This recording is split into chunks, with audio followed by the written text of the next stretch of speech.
90일 성경 통독 제17일차 여호수아 1장에서 12장 말씀입니다. 여호수아서 들어가기 전에 출애굽 경로에 대해서 다시 한번 짚고 넘어가겠습니다. 이스라엘 백성들은 고센 땅, 즉 이집트 땅에서 출발해서 마라까지 걸어오는데 3일 정도 걸리죠. 3일. 수르 광야 거쳐서 마라, 수르 광야를 에담 광야라고도 합니다. 이 마라에서 3일 정도 걸리고, 그 다음에 엘림을 거쳐서 알루스 거쳐서 르비딤 지역에 오는데 2개월 걸립니다. 2개월 걸리고, 그 다음에 다시 시내산, 그러니까 이 3일차에 물이 다 떨어졌고 2개월차 르비딤에서 이쯤에서도 먹을 게 다 떨어졌죠. 르비딤에서는 또 물이 없어서 반석에서 물이 나게 하고, 여기가 2개월 정도 되고, 그 다음에 시내산에 도착한 게 도착에까지 3개월이 걸립니다. 그리고 시내산에서 약 10개월 19일 정도 머무르죠. 제2년 2월 제2년 둘째 해 20일에 출발했으니까 정확하게 시내산에서 머문 기간은 10개월 19일 정도. 그리고 가나안 땅에서 이집트 땅에서 시내산에서 다시 여기에 10개월 19일을 머물렀다가 다시 행진을 가나안 땅으로 다시 행진을 하기까지 약 몇 개월입니까? 13개월 19일 정도 후에 여기서부터 이제 출발을 하게 되는 거죠. 그래서 기브롯 하타와 하세롯, 그 다음에 가데스 바네아, 여러 곳에서 하나님께 원망했던 일. 이 가데스 바네아에서 특별히 모세가 12명의 정탐꾼을 이 가나안 땅에 보내죠.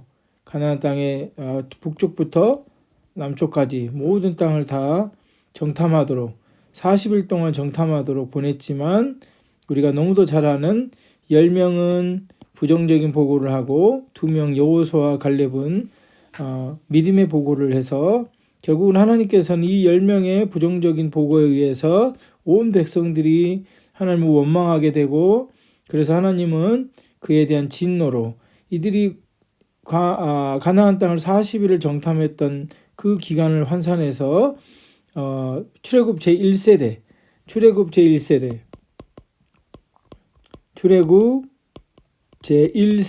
그러니까 출애굽 이 홍해 바다를 건넜던 출애굽 제1세대죠. 출애굽 제1세대를 이 광야에서 거의 한 40년, 38년이죠.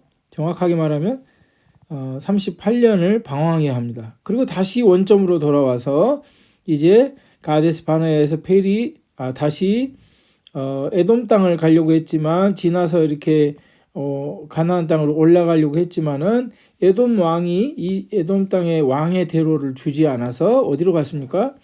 다시 홍해의 광야길 쪽으로 내려와서 분원을 거쳐서 모압을 거쳐서 암몬 지역, 이 지역까지 이제 올라가는데, 여기에서 모압과 암몬 사이에 있는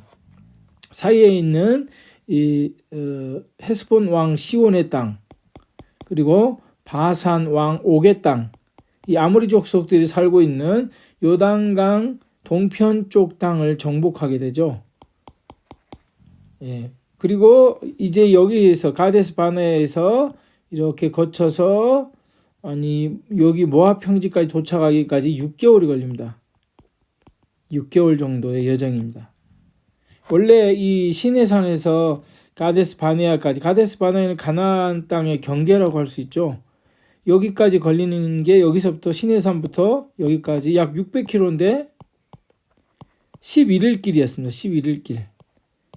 11일이면 도착하는데, 하나님께 불순종하여 광야에서 40년 동안 방황하게 되고, 이스라엘 백성들은 이제 모압 평지 앞에서 이제 가나안 땅을 넘어가려고 가나안 땅을 들어가려고 하는 그런 상황입니다. 그리고 모세는 여기 모압 평지에서 마지막 그 가르침을 주고 여기에서 죽게 되죠. 여호수아서 계관을 보겠습니다.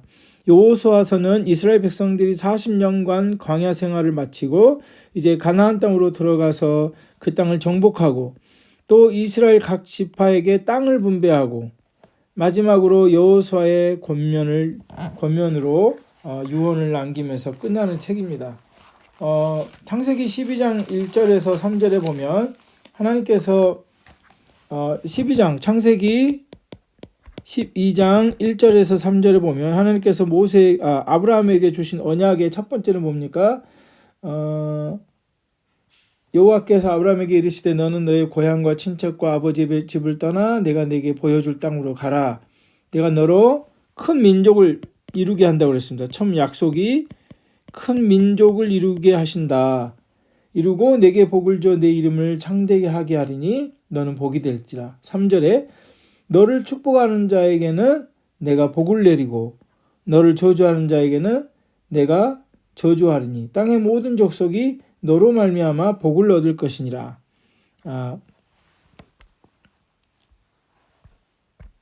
땅의 모든 족속이 너로 말미암아 복을. 첫 번째로는 뭡니까? 내가 네게 지시할 땅으로 가라. 이 땅에 대한 약속을 주셨죠.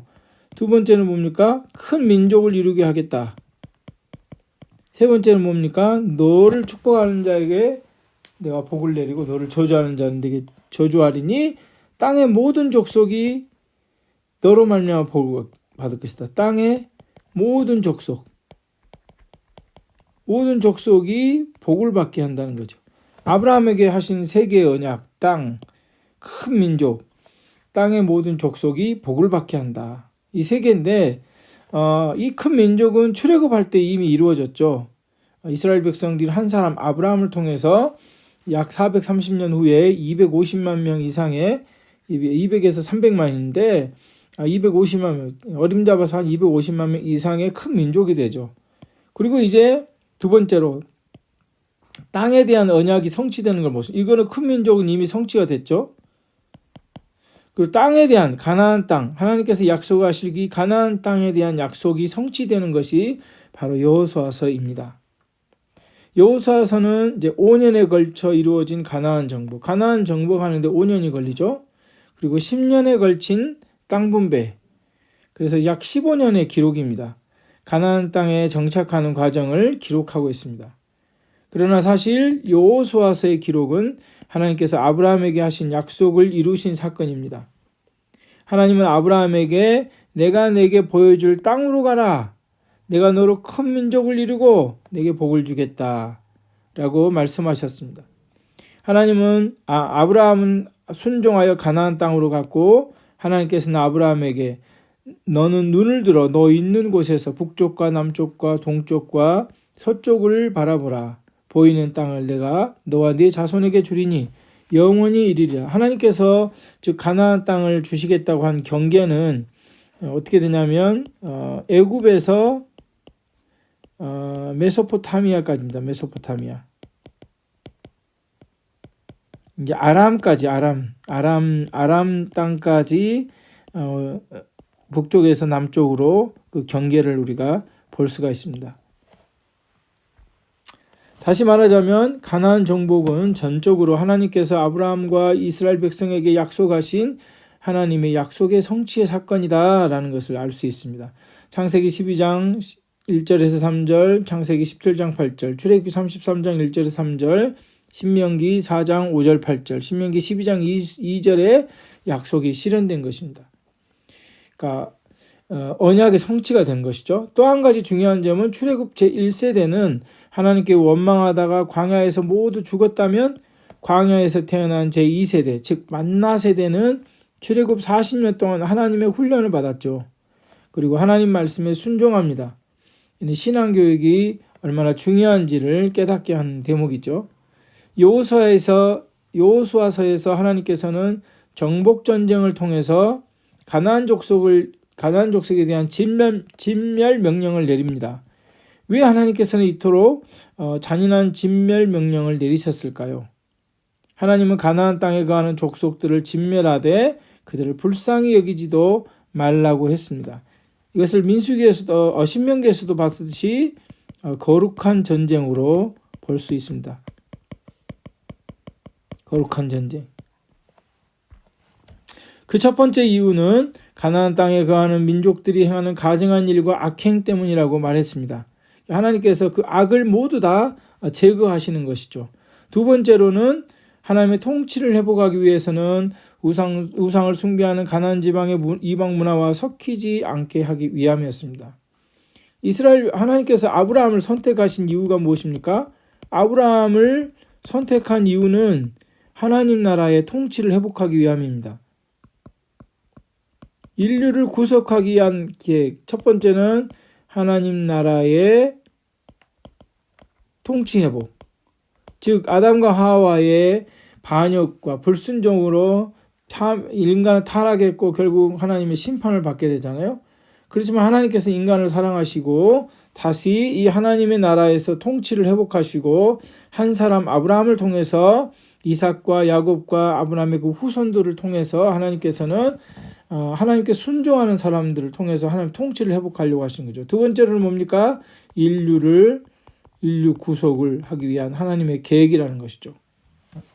그래서 이들을 통해서 뭡니까? 오직 하나님만 섬기는 백성들을 만들고 그러기 위해서 그들을 제사장 나라로 만들고 그래서 제사장 나라로 만들어서 모든 민족이 하나님께 돌아오도록 그런 방법을 쓰시는데 하나님께서는 이들이 아브라함의 후손들이 가나안 땅에 거해서 이방 문화와 섞이지 않도록 그래서 오직 하나님만 섬기는 백성이 되도록 하셨다는 것입니다. 그래서 하나님은 그들이 들어가는 땅에서 하나님의 백성들이 세상의 문화와 섞여 살지 않게 하시고 오직 하나님을 섬기는 백성들이 되게 하기 위해서 진멸 명령을 내렸습니다. 그렇지 않으면 그들의 행위를 본받아 여호와께 범죄하게 될 것을 하나님이 아셨기 때문입니다. 하나님 나라의 백성들은 세상의 문화를 따르지 않고 하나님의 관점에서 세상의 문화와 가치와 세계관을 새롭게 해야 합니다. 이전 것은 모두 버려야 하는 것입니다. 여호수아 1장에서 12장 해설입니다. 여호수아서 가나안 정복전쟁. 여호수아서 1장 새로운 지도자 여호수아와 광야 만나세대 제2세대죠. 새로운 세대. 모세가 죽고 이스라엘 백성의 새로운 지도자가 된 여호수아는 가나안 정복을 앞두고 두려워했습니다. 그때 하나님께서는 두려워하는 여호수아에게 마음을 강하게 하고 담대히 하라 라고 말씀하시며 여호수아가 어디로 가든지 함께 하시겠다는 약속을 주십니다. 그뿐 아니라 가나안 정복 전쟁을 시작할 때 요단 동편 땅을 분배받던 루벤 지파, 갓 지파, 므낫세 반 지파는 기꺼이 전쟁의 선봉대에 서겠다고 하였고 사람의 지지까지 하나님의 지지를 받고 사람의 지지까지 받게 됩니다. 그들은 당신이 우리에게 명하신 것은 우리가 다 행할 것이요 당신이 우리를 보내시는 곳에는 우리가 가리이다 라고 대답했습니다. 이들은 광야에서 나고 자란 세대들입니다. 하나님은 광야 학교에서 이스라엘 백성들을 훈련시켰습니다. 영적인 삶은 이렇게 훈련이 필요합니다. 하나님 나라의 백성들은 훈련이 필요합니다. 이스라엘 백성들이 어떻습니까? 가데스에서 38년 또 거의 근 40년 가까이를 방황하다가 이쪽으로 거쳐서 바산왕 옥, 헤스본왕 시온과 바산왕 옥을 점령하고 이제 모압 평지에 섰습니다. 요단강이죠. 요단강에 이 맞은편 모압 평지에서 이들이 이제 이쪽 안쪽으로 가나안 땅, 즉 요단강의 서편인 가나안 땅으로 이제 들어가려고 하는 그런 상황인데 이 요단 동편에 있는 세 지파, 므낫세 지파, 갓 지파, 르우벤 지파. 므낫세 절반만 있죠. 2분의 1만. 므낫세의 절반. 므낫세 지파. 자, 이들은 여기에서 이제 모압 평지가 이쯤 되는데 여기에서 이제 넘어가려고 하는 거죠. 이쪽으로 여리고성으로. 첫 번째 도착한 곳이 어디입니까? 길갈이십니다. 길갈. 자, 그다음 보겠습니다. 그리고 요단 서쪽의 기업을 이렇게 이제 나머지 9지파 반이 요단 서쪽에 기업을 분배를 받는 모습입니다. 여호수아 2장은 여리고성을 정탐하게 합니다. 이제 요단강을 건너서 요단강이 어디 있습니까? 요단강이 이렇게 길죠. 요단강을 건너서 모압 평지에서 이제 여리고성을 정탐하도록 사람을 보냅니다. 여호수아는 가나안의 첫 성인 여리고성과의 전쟁에 앞서서 2명의 정탐꾼을 보냈습니다. 2명의 정탐꾼은 거기서 기생 라합을 만나고 그를 통해서 여리고 백성들이 이스라엘 백성들을 두려워하고 있음을 알게 되었습니다. 그리고 하나님께서 그 땅을 주시겠다는 확신을 가졌습니다. 이때 라합은 자기와 자신의 가족을 구원해 주시길 구했고 정탐꾼들은 창문에 붉은 줄을 매고 그 집에 머무르면 모두 살 수 있다는 약속을 줍니다. 우리가 구속사적으로 성경을 해석해 본다면 이 붉은 줄을 매고 그것을 매고 기다린다면 살 수 있다라는 그런 모습은 마치 6월절에 그 문지방의 문설주에 좌우에 피를 바르고 여호와의 사자가 거기 지나갔을 때 그거를 보고 구원을 그 집에 들어가서 죽음이 임하지 아니하고 구원을 받았던 것과 비슷한 모습입니다. 예수 그리스도의 십자가를 예표한다고도 할 수 있습니다. 우리 누구든지 그리스도 예수를 통해서 구원을 받을 수 있습니다. 자, 여기를 보시면 이제 여호수아가 여리고에 정탐꾼을 보냅니다. 이 모압 평지에서 지금 여리고 땅으로 정탐꾼을 보내죠. 정탐꾼을 보내서 이제 첫 그들이 점령한 성이 여리고입니다. 신명기 3장 신명기 아니죠. 여호수아죠. 여호수아 3장에서 5장 믿음으로 내딛는 약속의 땅. 하나님께서는 새로운 세대들에게 가나안 정복을 위해 요단강을 건너게 하셨습니다. 그들은 믿음으로 요단강을 건넜습니다. 요단강을 건넌 경험을 통해 하나님이 그들과 함께 하시며 살아계신 하나님임을 경험했습니다. 그러니까 이 세계관적인 관점에서 보면요. 지난번에도 얘기했지만 세계관의 변화는 어떻게 해서 이루어집니까?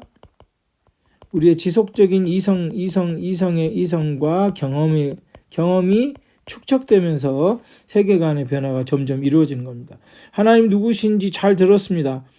그러나 지식만 가지고는 안 되고 하나님 누구신지 몸소 체험하는 경험도 굉장히 필요합니다. 이 이성과 경험이 축적되면서 세계관의 변화가 점점 이루어지는 것입니다. 만나 세대는 홍해를 건넌 기억이 없습니다. 그래서 하나님은 홍해 바다를 가르시고 그 애굽 그 군대가 추격해 왔을 때 하나님께서 홍해 바다를 가르시고 모든 이스라엘 백성들을 구원하시고 그 애굽 군대를 다 죽이신 것처럼 하나님의 특별한 보호의 경험이 있거든요. 이 하나님을 인격적으로 만난 1대1로 하나님 인격적인 만남이 신앙생활에 있어서 굉장히 중요합니다. 신앙생활은 하나님을 인격적으로 만나는 경험이 있을 때 믿음이 더욱더 굳세게 성장하게 되는 것입니다. 요단강을 건넌 경험을 했죠. 요단강을 건널 때는 이 봄철이 한 3, 4월쯤에 가장 물이 불어났을 때 강을 건넜다고 합니다. 건넜다고 기록되어 있습니다. 여호수아는 각 지파에 한 사람씩 12명을 선택해서 요단강에서 돌 하나씩을 가져오게 하고 그 돌을 길갈 땅에 세우게 합니다. 좀 전에 지도에 봤듯이 길갈 땅에 도착합니다. 길갈 땅에 도착하는 모습을 볼 수가 있습니다. 길갈 땅에.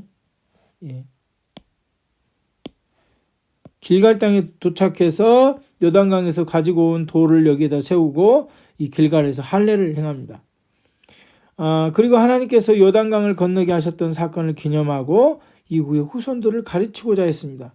그리고 그들은 길갈에서 유월절을 지키고 아브라함이 하나님과 맺은 언약의 표징인 할례를 행합니다. 이는 할례는 무슨 표지입니까? 이스라엘 백성들이 하나님의 백성이라는 표징이죠. 아브라함과 하나님과의 언약을 통해서 볼 수 있습니다. 이스라엘 백성들이 여호와 하나님의 백성으로서 자신들의 정체성을 확고하게 하기 위함이었습니다. 만나 세대의 승리 6장에서 12장입니다. 이제부터는 전쟁의 연속입니다. 이스라엘 백성들이 가나안 정착을 위한 전쟁이 5년 동안 지속됩니다. 이스라엘 백성들이 첫 점령지인 여리고성 앞에서 섰습니다. 그때 여호와의 군대 장관이 여호수 앞에 나타나서 내 발에서 신을 벗으라. 내가 선 곳은 거룩하니라고 말씀합니다. 신발을 벗는다는 것은 무슨 의미입니까? 자신의 고난을 포기한다는 의미이기도 합니다. 그리고 또 하나 다른 해석도 있는데 신발을 만들 때 가죽으로 만들잖아요. 가죽으로. 가죽으로 만들잖아요. 신발을. 이 가죽은 짐승의 어떤 죽음을 통해서 만들어져 있기 때문에 가죽에 대해서 거룩하지 않기 때문에 깨끗하지 않기 때문에 하나님 앞에 나온 사람은 자기의 어떤 거룩하지 못함을 씻기 위한 어떤 그런 모습으로 또 해석하는 사람들도 있습니다. 자, 신발을 벗으라는 명령은 하나님께서 이 전쟁을 주관하시겠다, 고난을 포기한다, 하나님께서 하시겠다는 의미입니다. 신발을 벗어들인 여호수아는 그것을 하나님께 맡기는 행위를 한 것이라고 해석할 수 있겠습니다. 하나님은 여호수아에게 이스라엘 백성이 6일 동안 하루에 한 바퀴씩 여리고성을 돌라고 말씀하십니다. 그리고 마지막 7일째 되는 날 7바퀴를 돈 후 소리를 높여 함성을 지르며 무너질 것이라고 말합니다. 그리고 이스라엘 백성들은 하나님의 말씀에 순종함으로 여리고성이 무너지고 승리를 얻게 됩니다. 오직 하나님께 순종할 때 승리하는 삶을 살 수 있는 것입니다. 그러니까 가나안 땅에서의 삶은 오직 하나님께 순종을 통해서만 살 수 있다는, 순종과 믿음을 통해서 살 수 있다는 것을 우리에게 보여주고 있습니다. 하나님 나라의 방식은 삶의 방식은 뭡니까? 믿음과 순종입니다. 여리고성이 함락된 후 그 성에서 얻은 모든 것을 하나님께 바치라는 명령을 거역하고, 여기서 바치라는 말은 무슨 말이냐면 이제 히브리어로 헤렘이라는 단어입니다. 헤렘은 뭡니까? 하나님께 온전히 바치는, 하나님께 드림받은 것입니다. 하나님께 드림받은 것입니다. 그런데 바치라고 그랬는데 나중에 아간이 하나님께 바치는 말하자면 헌물이죠. 헌물처럼 하나님께 드려진 것을 훔쳤기 때문에 굉장히 큰 죄가 된 것입니다. 몇 가지 물건을 숨겨둔 아간의 불순종으로 인해 이스라엘 백성들은 아이성 전투에서 패배하게 됩니다. 불순종은 우리에게 패배를 안겨준다는 것을 가르쳐주고 있습니다. 여호수아는 정복전쟁에서 기브온 주민들이 자신들을 속여 화친을 청하게 될 때 하나님께 묻지 아니하고 그들을 받아들이지 못한 결정을 하게 됩니다. 여호수아서 9장 14절에 이렇게 기록이 되어 있습니다. 우리가 그들의 양식을 취하고는 어떻게 할지를 여호와께 묻지 아니하고, 여호수아도 실수를 하는 장면을 보죠. 여호와께 묻지 아니하고, 하나님께 묻지 아니하고 그들을 받아들이는 그런 잘못된 결정을 한다는 것이죠. 기브온은 약 예루살렘에서 이쯤 있습니다. 기브온. 그러니까 이들은 아주 가까운 곳에서 왔죠. 먼 곳이 아니라. 속임을 당하고 뭔가를 결정할 때는 하나님께 물었어야 하는데 여호와께 묻지 아니하고 라고 기록되어 있습니다. 신앙의 길은 어떻습니까? 믿음의 길, 신앙의 길은 내 뜻을 버리고 주님의 뜻을 묻고 행하는 싸움이라는 것을 분명하게 보여주고 있습니다. 가나안 정복이 인간의 힘으로만 하는 싸움이 아니고 하나님이 그들과 함께 하신 싸움입니다. 기브온 전쟁에서 예루살렘과 헤브론을 포함한 5성읍의 연합군과 싸울 때 여호수아는 그들을 완전히 진멸하기 위해서 하나님께 그 날을 더 길게 늘려달라고 요청을 합니다. 그 결과 태양의 중천에 물러가서 거의 종일토록 속히 내려가지 아니하였다라고 기록합니다. 결국 적들은 도망쳤지만 커다란 우박에 맞아서 죽고 맙니다. 이 우박에 맞아서 죽었다는 게 굉장히 큰 의미가 있는데요. 이 예루살렘과 헤브론을 포함한 이 가나안 족속들이 섬기고 있는 신들이 우박을 사용해서 자기들을 다스리는 모습을 볼 수 있는데, 그들이 섬기는 그런 신이 자기들을 통치하는 그런 모습으로 우박으로 그들을 죽여버린다는 것이죠. 하나님은 그러니까 그 신들도 그들이 믿는 신들도 하나님의 그 통치 주권 안에 있다는 것을 보여주고 있습니다. 그리고 그 신들이 또한 헛된 것이라는 것을 보여주고 있는 것이죠. 그리고 하나님은 태양을 멈추게 하시고 하나님은 천지의 창조주이시고 주권자이십니다. 주권자이시라는 것을 이 사건을 통해서 보여주고 있는 거죠. 이스라엘 백성들이 또 다른 경험을 쌓게 되는 거죠. 하나님이 어떤 분이신지를 굉장히 큰 경험이죠. 예. 그것을 통해서 그들의 세계관을 바꾸어 가시는 세계관을 변화시키는 하나님을 보게 됩니다. 그냥 대충 싸움하는 게 아니라 세계관 전쟁이죠. 어떻게 보면 이는 또한 가나안 사람들이 태양과 달을 숭배한 사람들이었지만 하나님은 그 태양과 달을 창조하시고 다스리신 하나님임을 가르쳐주고 있는 것입니다. 모세가 정복한 요단 동편의 왕들 두 명이 누구죠? 바산 왕 옥, 그리고 헤스본 왕 시온, 이 두 왕, 그리고 여호수아가 정복한 요단 서편의 왕들은 31명이 명단이 있어서 여호수아 12장에 기록되어 있고, 가나안 정복 전쟁은 하나님의 말씀에 대한 믿음과 순종, 그리고 이스라엘 백성들의 땀과 수고가 어우러져서 33번의 승전 기록이 남겨지게 되어 있습니다. 이스라엘 백성들의 가나안 땅에서 가나안 정복 전쟁에서 승리의 비결은 무엇입니까? 승리의 비결은 순종입니다. 순종. 하나님 말씀에 순종해서 나아갔기 때문에 하나님께서 그들이 앞서 나가셔서 싸우셔서 그들이 정복전쟁에서 승리하게 됐습니다. 한 번 패한 적이 있죠. 아이성의 패배로 몇 명이 죽었습니까? 36명이 죽었습니다. 36명이 죽었는데 이 아이성 패배의 원인이 뭡니까? 아간의 범죄죠. 아간의 범죄.